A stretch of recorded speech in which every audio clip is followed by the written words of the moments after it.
With cellular companies sunsetting 3G technology, ADT needs to make sure your panel is updated so you stay connected. Your current system needs to have its cell card replaced with one that is compatible with LTE. If you haven't already done so, reach out to ADT for a replacement LTE board. Just follow these steps to replace the cell card on your ADT security panel. If you don't feel confident in doing this alone, reach out. We have agents standing by to assist in the board replacement process. First, unplug your existing panel from the wall.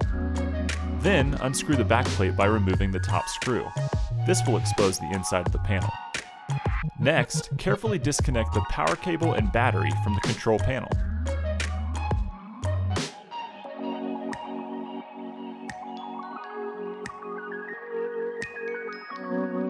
Remove the two screws holding in the existing 3G board and antennas.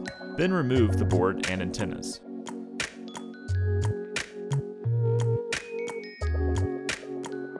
Next, plug in and mount the LTE board with the two mounting screws. Then attach your antennas.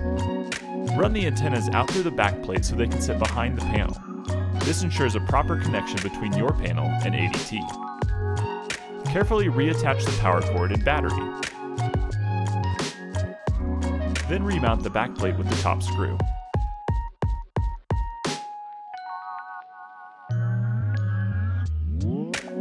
Plug in your panel and place it in its desired location. Then call ADT at 855-319-0063 to reactivate your panel. That's it! Your security panel should be all set to go. If you have any other questions, give us a call.